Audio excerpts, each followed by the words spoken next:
The percentage of Republicans saying that they would vote for their nominee is up 94% from 87% last month, and it was lower than that the month even prior. And they discussed gas. They're going to discuss gas economy and all this stuff tonight because they have their debate, their lone debate tonight. Ooh, are you watching, Kane? You watching this debate? I probably will. I think Oz will shut. I think Oz will close it. He's got to be the closer tonight, and that's how he's got to approach this. He has to be the closer, because you're gonna have Fetterman come out there. He's gonna be like, "I'm the." Ooh, do you think he's gonna wear a hoodie? No, I think he'll be in a suit.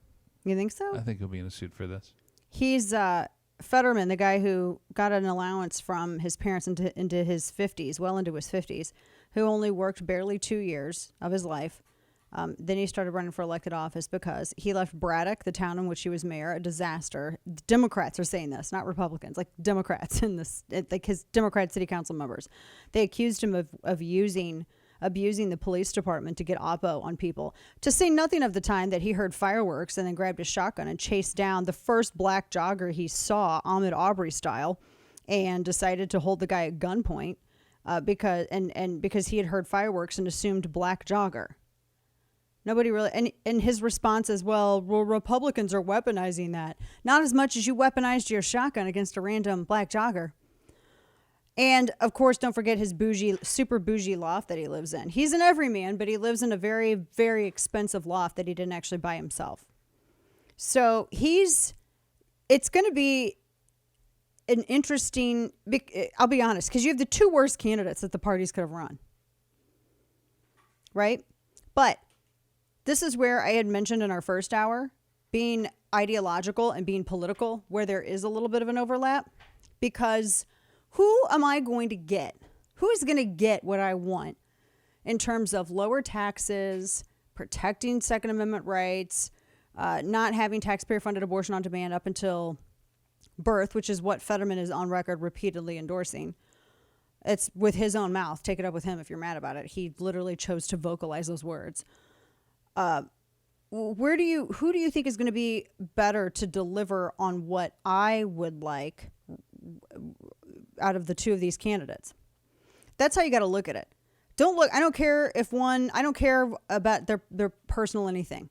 They're automatons that are going to carry your vote to the Senate. That's how you need to look at this. Who's going to do your will? Who's going to do it? If you are of my ideology, Fetterman ain't going to be doing that for you. That's how people have to look at this. One of the ways, and it's quite clever, that Democrats will convince you to stay home or not vote is they'll say, well, Oz isn't the perfect candidate. He's a moderate, all this other stuff. He is an automaton. He is there to ferry your vote.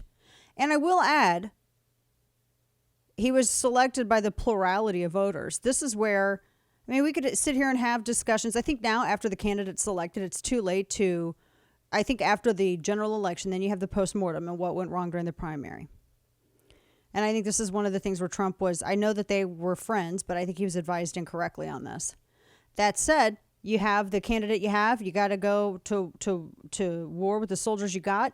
And then next time you get someone that you like better.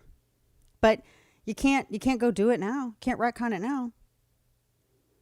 Who's going to be the candidate that's the better automaton for your vote? That's an easy answer. And that easy answer, that's how you vote. So that's how I look at it. All this other stuff is just noise.